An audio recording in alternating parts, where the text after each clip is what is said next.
Hello, everyone. Welcome to another edition of Odyssey House Journals. I'm Randall Carlisle, my usual co-host. That's not Rachel Santizo. It's one of our guests, and Rachel is off today. I will introduce you to Kelly, Ashley, and Brooke in just a second. We usually try to start out with a news story or a news note, and this one sort of surprised me. And this is a kudo to Utah for the availability of Narcan, or this is a new study from the RAND Corporation, and they're talking about the cost of naloxone. And in some states, in Utah, I should point out that it's free, that you can get it from Utah naloxone. If you just Google Utah naloxone, they'll set you up with free. We hand out free Narcan at Odyssey's medical clinic, Martindale, but around the country, for uninsured people, the cost to buy naloxone or Narcan went up by 500%, and right now it's $250 for Narcan. Wow. In some states where they don't cover it, which is ridiculous because it's a life-saving drug that everybody should have. And the cool thing, do you guys have it on you? Yes. Oh, yes. My car, 100%. my house. Work. Yeah. Yes. And you have it too? Oh, yes, Yeah. of course, 100%. I mean, it's to me, it's something. I don't live with anyone.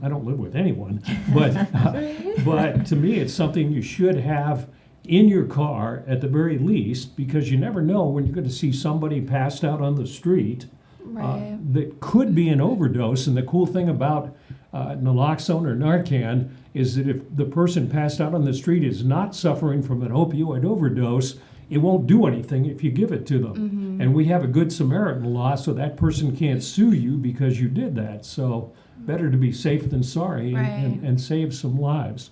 So that's the news story, okay? And part of that too is like during the pandemic, didn't you guys like pass out like 800 of them Yeah. in Davis County? Really? In a month. So it's needed for sure. Oh, yeah.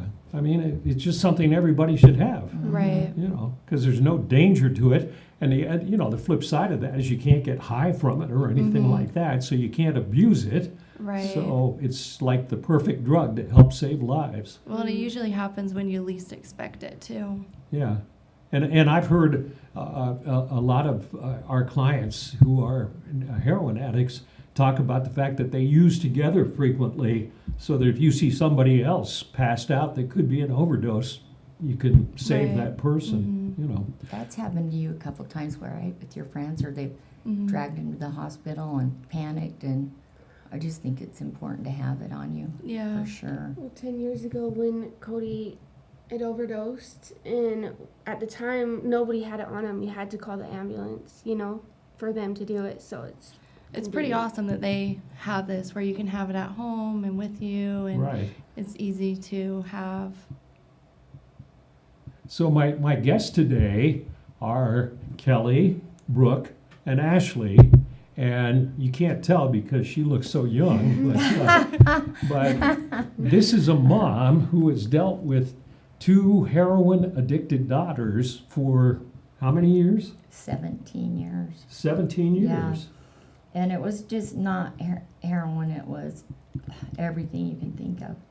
So, but they're here, they're alive, and doing well, so. And both of you are in recovery now. Mm-hmm. And you're how long? I will have 6 years in January. Wow. And Brooke, I just got 7 months on Sunday. way to go. Thank you. How do you feel, Mom? My gosh, I said today I'm not going to get emotional because I want to be able to talk, but when you have two addicted daughters and you know they're going to die anytime, and they have died several times, or you get a phone call that they've overdosed and people don't know what to do with them, same with the Narcan, and to watch them help themselves and help other people has been just overwhelming and amazing. These girls are, like when they were little and all this was starting, I just kind of put my head in the sand because I'm like, this is not happening to us because they were so easy to raise and they had good friends and they, for most of the time, they did the right thing. So I really never worried about them. And then when they got to high school, I'm like, who are these children? I don't even know who they are. But I put my head in the sand because I thought, this is not happening to me. And then when they got out, it was just hell. I can't explain it. I can see the pain in other people's eyes, like parents, and when they come and talk to me and they ask me, you know, what to do and where they're at, and I can see that they're way behind the curve. Like when I pulled my head out, I was like, what's happening? Like when they got into heroin, I didn't even know how to spell heroin. Heroin. And I didn't know what that was. I mean, and I partied like a rock star, you know, in college and in high school, but I didn't have the disease, so I didn't know what. I mean, you really got to grow up fast, and it's hard. But to go back to your question is, I'm so proud of them. I can't stand it because there was a time that I thought they were going to die, and watching them die as a mom is so heartbreaking. And I used to pray and say, you know, how did this happen to me? Like, how do you have 2 kids and they're both addicted? What did I do wrong? What did I, 100%, what did I do wrong? And there was even times that I would pray that they would die because they were so miserable and so they were trying to reach out for help. And I, as a mom, I couldn't help them. And there was time I would say, you know, this is going to be their life.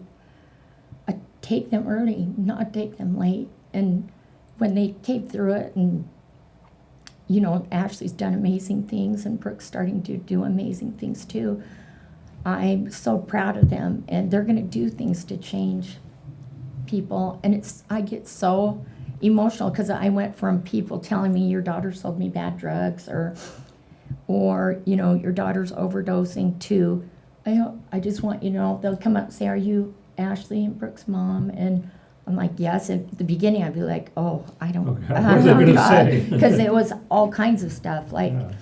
and they'll say, you know, I just want you to know that Ashley saved my life, and Ashley got me into treatment, and Brooke's starting to get there too, you know, and I'm thinking now, before I used to say, oh my God, why me? And now I'm saying, oh, thank you, God, for giving me this opportunity, because these girls have made me grow in ways I thought I would never grow. It made you a lot stronger, Oh, too. I am Yeah. tough as nails. Yeah. 'Cause I remember some phone calls with you where because I have known Kelly for a number of years, and it'd be like, what do I do? I don't know, you know, that kind of, and I understand. Yeah, and you know, and we paid a ton of money to get them sober, and we dragged them from place to place, and this is what you're going to do. But until they're ready, there's not a thing you can do about it. Exactly. And where Ashley got sober was the cheapest place we ever paid. And I was like, it's just insanity, and that's why I know for sure that it's a family disease, because I'm just as sick as they are, or I played my role too, of enabling, saying it's not happening. You have been an enabler. Oh, Yes, yes. you know that for Yes, sure. I do know that. Yeah. And something that strikes me is that addiction knows no boundaries in terms of socioeconomic status, because this is a family that I think it's safe to say is upper middle class, living in a nice suburb, and you have nice things. Mm-hmm. And so you guys never were wanting for stuff when you were growing up, I'm sure. Right. And so it's not just, you know, when some people who don't understand addiction think it's the person down on Rio Grande. And while it is, it's also people like you. So maybe let's hear from each of you. Ashley, how did your addiction start, and how bad did it get? So my addiction started when I was 15. I started, you know, smoking weed, drinking, just started kind of on the weekends. I ended up getting really sick and having like stomach problems. So I went to the doctor, and they told me I had endometriosis. So then they prescribed me Loratap for the pain, and also Xanax. And so I was taking those as prescribed, but then I think I started drinking more, and then when I was hungover, I'm like, oh, I'll just take like a Loratab, or I'll just take a Xanax, and it just kind of slowly snowballed. And I first started heroin when I was about 21. Injecting or snorting or smoking or I what? started smoking, and I like ran out of my pain pills, so the next thing was to do heroin. I went over to one of my ex-boyfriend's house, and he was injecting heroin and asked me if I wanted to do it, and I did, and I ended up overdosing. And he had to, call the ambulance, give me CPR, and that's kind of really when my addiction really took off. And how long till you found recovery that lasted for a while? Oh gosh, I don't know. So I've been sober almost 6 years. This is definitely the longest. I don't think I've ever gone more than maybe a month being completely 100% sober. Like once I started, I didn't stop. I mean, I think I also substituted stuff. Like I would go to treatment. My first treatment, I went for pills and got out, and I'm like, okay, I'm done with pills. And then I would start doing heroin. But then I'd go to treatment and I would stop doing heroin, and then I'll be like, okay, I can't do pills and heroin, so let's start drinking. And then I'd go, so just kind of, I just kept switching my addiction until I finally ran out of addictions and stuff to use. And There's plenty out there. I know. Right. When did you start, or how? I had a lot of friends using pills. I didn't really use pills, and then I started using pills, and after so many days, your body needs it, So, we were doing the pills, and then kind of the same thing. There was no more pills, and so the next thing we had, in order not to be sick, was heroin. So, How long were you in active addiction? I started around 14, but it didn't really start getting heavy until about 21. And then, it was just all downhill from there. So Mom here has 2 daughters who are using at the same time. Did you guys use together, and did you stick together in like an alliance against Mom, or how did that work? We definitely became very sneaky. I started smoking weed with her when she was about 14. We were just with some friends, not going to school, and I'm like, this is what we're doing. And then her and her friends started slowly hanging out with me and my friends, and we were missing school and hanging out with older kids that were getting into trouble. And did you guys lie together to Kelly? oh yeah, we were definitely a team, unless Poor we Kelly were. here. Yeah. I know. I'd be on to one, and I'm like, I got this now. And with my husband, Mike, I mean, he's our rock for sure. But I'd get one, and I'd be like, oh, we got her. We're going to get her into treatment. In my mind, we're going to get her sober. And the other one would be like, have fun with that. I'll hide your stuff. I mean, the stuff, we would go through their closets.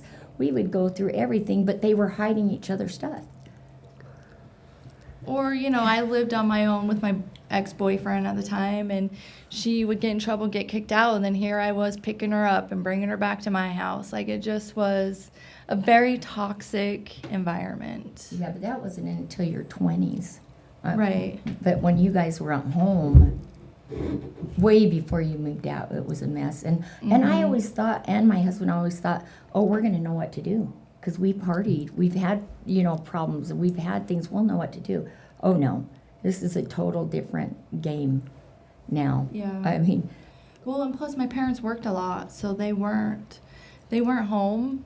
They didn't really, they didn't have an idea of what we were doing So at you home. had a lot of freedom to use. We did, yeah. Do you, parents, so I chair a family support group, and parents always ask the question that you did, what did I do wrong? Did she do something wrong to get you guys into drugs? No, see, this is the thing, like, even to this day, my mom will, I guess, blame herself, you know, like, oh, I went through a divorce, that really messed you guys up. Well, I mean, it probably played an effect in our addiction, but, like, it made us into who we are today. So I don't think anything she could have done or changed would have changed the outcome of our, like, addiction. Brooke, do you blame her at all? Mm-mm.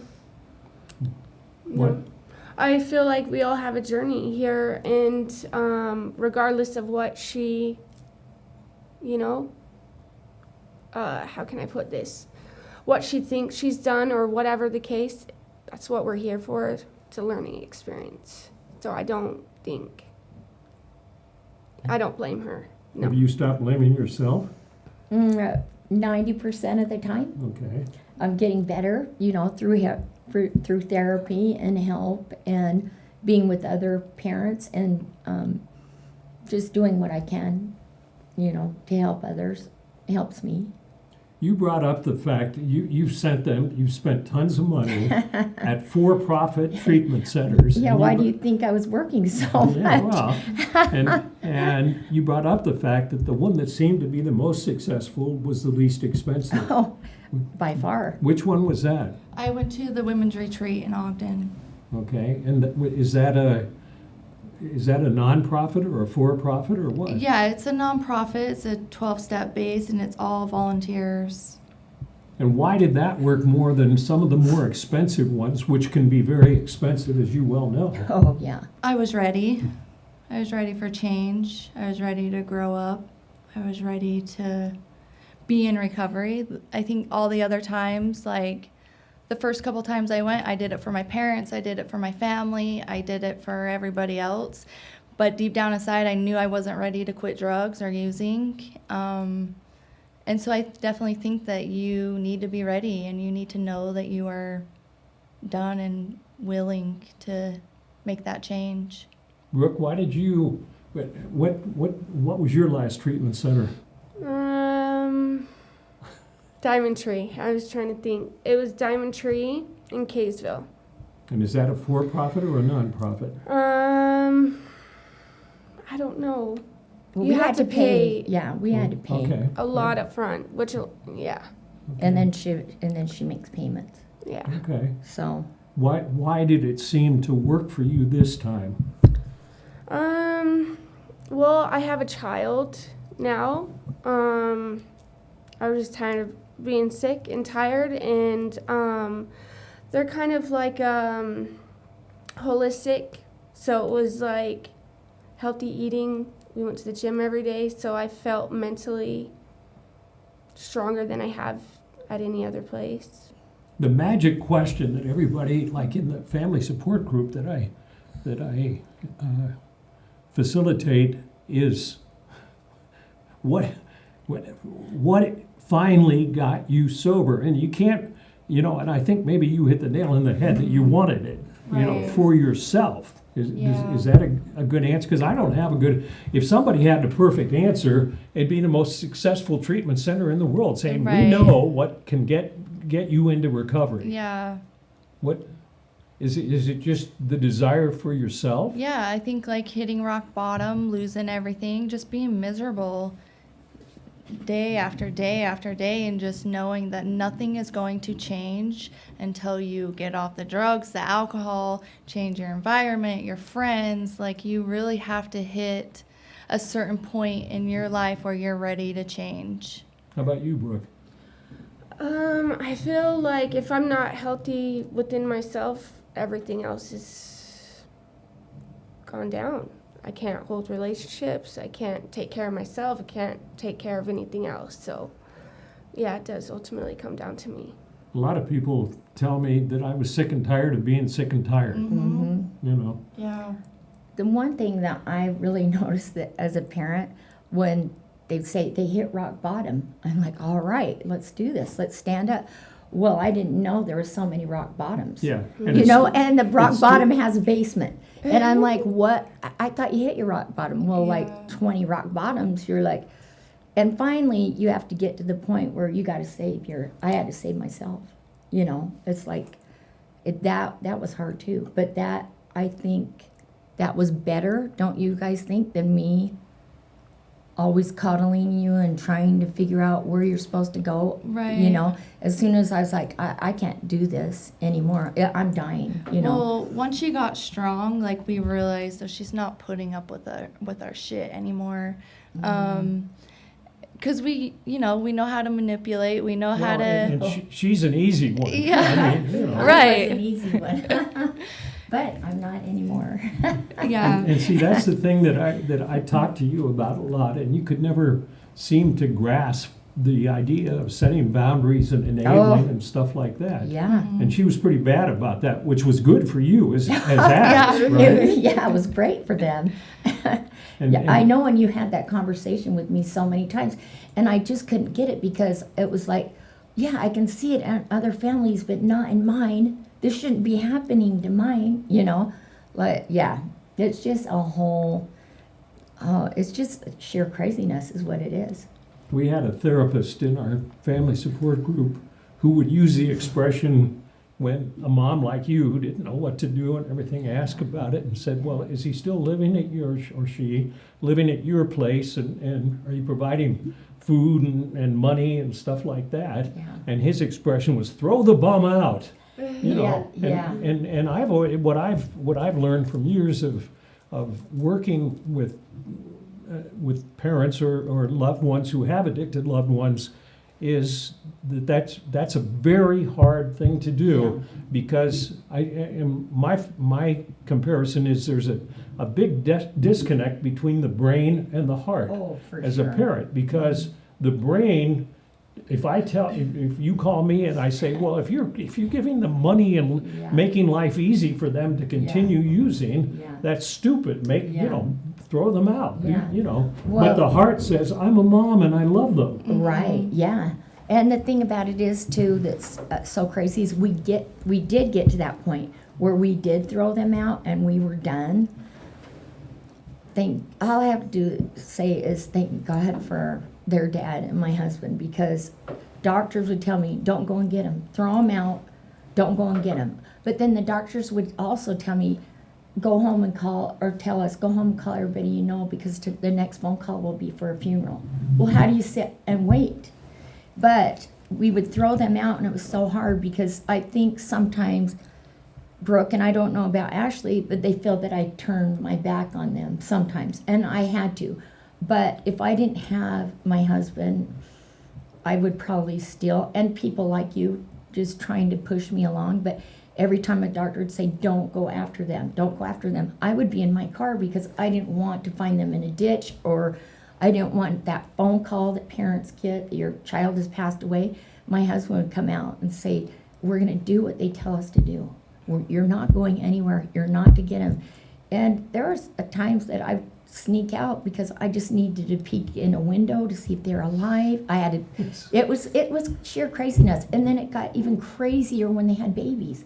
Because I'm like, if I took their kids, they'd go off the rail. If I left them there, I didn't know what kind of danger they were in.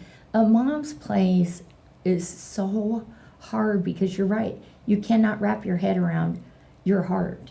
Your heart gets your head. You were addicted to their addiction. Oh, yes. And the other expression we use is killing them with your love. Yes.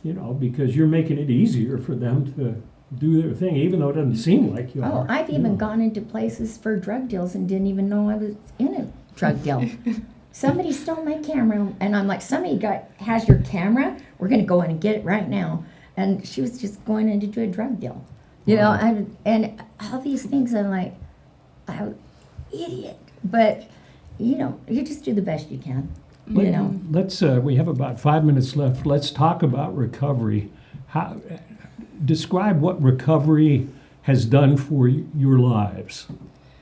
Oh, wow. It's definitely changed my whole life. Every relationship I have has meaning. My life has meaning. When I first got into recovery, I was scared. Sure. I got out of treatment. I'm like, I thought I was going to be happy, feeling healthy, feeling good, and reality kind of sets in and you're like, oh shit, this is not what I thought it was going to be. But with, with patience and continuing to put one foot in front of the other, like I was able to, build a wonderful life. And I still, my community, my support system is super important to me. I think Service your work. case is critical as an example that you stay involved with the recovery community. Right, Like yes. sober softball Yes. and meetings and stuff like that. Yes. Like, it's important. You've got to, like, it's what fills my heart, what makes me happy. And being around my people and being around my friends and my family, like, it's amazing. Brooke, you're in shorter term recovery, but what's it like for you? I think, I mean, are you still struggling to find happiness or not? no, not necessarily. I've always worked my own program, so I'm really trying to take suggestions and just listen, to what's worked for other people and, just take it one day at a time. With the time we have left, let's talk about your guys' service project now. It's called the Ashley Michelle Project? Yeah. Yes. Okay, who's Michelle? This is Michelle. Her name is Michelle Brooke. Okay, so it's Yeah, you and two that's a long sisters story. working Yes, on, yes. and this podcast will come out before one of your events that you have planned, even though people may watch it a year Yeah, from now or whatever. right. But Yeah. so you have first of all, what is the Ashley Michelle Project? Well, the Ashley Michelle Project, of course, is named after them, and we want to help women in recovery when they get out of treatment.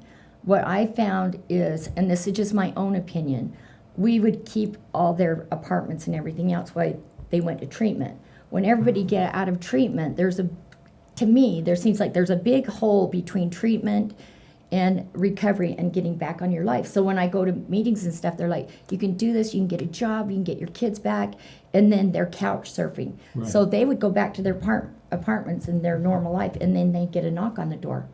Because the people they went to treatment with, their family has cut them off, which is Right. fine, they need to, but it was a recipe for relapse. That's what happened. That's why we've done 16 detoxes and 14 rehabs.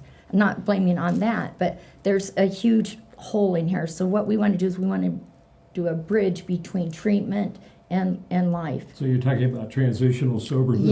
Yes. But I'm going to call it something different, but I'm just, we just need to help women, and we want them to have their kids back. We want them to have a life, and we want them to function normally. So we want to build a community of our own. And you're a nonprofit. You have an event. At the time we were recording this, you have an event coming up. Yes, it's our first event is October 7th, and it's a golf tournament at the White Barn At the in barn. In Ogden. Yep, the barn in.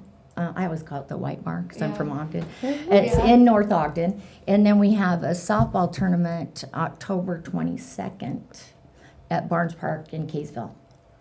And, So- I mean, do you have a goal of like? Do you want to have a transitional living house or Yes, what? yeah, we're gonna have a transitional living house, and then our goal is to build a community where when somebody comes out, they have a little home and a little piece of property that they take care of.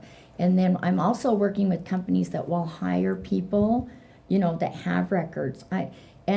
It's been amazing. I can barely talk about that. How many people have shown up for us? Like, the amount of people have been insane. The donations, the people, I have doctors show up, I have therapists show up, I have people that just want to help because everybody's been affected. Sure. So we're going to do all this. And in the meantime, what we're going to do is we're going to work with treatment centers and work with you. So on a referral basis, if somebody comes out of treatment, then Brooke will do a makeover on them at our salon in Bountiful. And then we went and got a storage unit that we turned into a closet. So then Ashley will take them down to the closet and they can pick out the clothes they need, any kind of Hygiene personal, kits, yes, any personal everything, things that they need. Narcan, clothing, women, Cool. men, Cool. children. Yeah, and then also we're doing a lot of community service, you know, with the homeless and the Narcan and anything we can think of to be a service, because there's a reason that why we went through this, and we need to help other people. And I just say, if I died tomorrow, what kind of person would I be if I didn't help other mothers that are like me or other families that are going through? Well, thank you for sharing. Thank you guys for sharing. Thank you. See, doesn't 30 minutes pass quickly? Yeah. These guys were all nervous when we were talking about it. Thank you.